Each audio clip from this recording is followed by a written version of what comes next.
Well, some of the biggest scores and worst fumbles made during last night's Super Bowl were made by the advertisers. At a record $3.8 million for each 30-second spot, companies strived for buzz and attention as they do every year.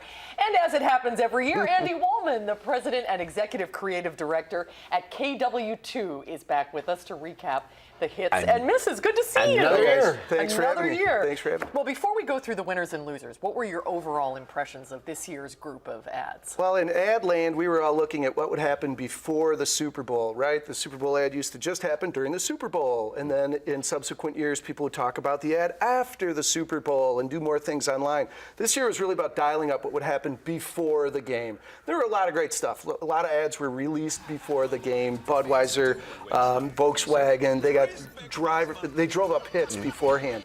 What was fascinating, though, is what happened because of the blackout. Yeah. And some brands jumped in there and seized the opportunity to quickly make ads, get them out into social spaces, and talk about things relevant to their product because of the blackout. So instantly in social spaces, Tide and Oreo, for example, were really getting a lot of hits and a lot of Twitter buzz and Facebook buzz because they reacted to the blackout. The Oreo ad was something like, even in the dark, you can dunk our cookie. That's pretty amazing. That's 2013. That's engaging with your customer and not just yelling at them with your ad. Does it take away anything to release the ads beforehand? Well, it's mixed. Some of the guys like Volkswagen last year had the Darth Vader ad. They had 10 million hits before their $3 million were spent. That's smart. Whereas one of the most successful ads last year was the Chrysler ad with Clint Eastwood. They didn't release it beforehand. So I think that's a 50-50 mark. Some of them are going to win because they released it too early, and some will win because it was a surprise during the big game. Which was your favorite one? I loved the Ram ad. I thought that was so disruptive. It stopped parties. The Paul Harvey talking about farmers and farmers. What a great orator. What a great writer. What a compelling story to root for the underdog. Root for the American farmer. But it was stolen. They stole the idea. It was a one-year-old video at farms.com. Now Ram is going to give up to $1 million to farms.com. But boy, as a creative person and an advertiser, it's like, yeah, Lance won the Tour de France, but he cheated. Yeah, that was a great ad, but they cheated. But still, it was really a good ad. I don't think Ram will care that they cheated. What were some of the other hits? I really liked Oreos. It was their first time in the Super Bowl for their ad. And let's take a look at it. Great.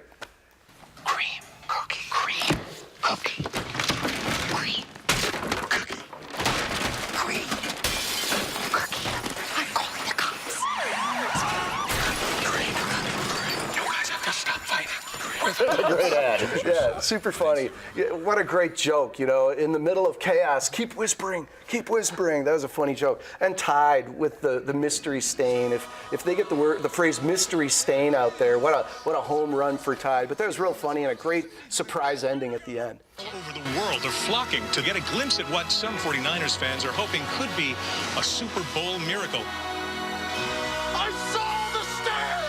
All right, Right here, $20. here we go. Stain on a stick. Montana Man! Where's my 49ers jersey? Oh, I washed it. You washed it? Had a stain on it. Go Ravens. The USA Today ad meter, they do every year, 25 years, I think now. Yep. Budweiser was the #1 ad. Yeah, The horse. Budweiser knows how to hit the button, don't they? They make you laugh, or they make you go, oh, those horses, those horses. We cried when we watched it Did the first ya? time. Okay, you guys So okay it's like a now? home run. I'll cry when I watch it again. Okay, let's get ready to cry. I took my love, took it down. Now, come on.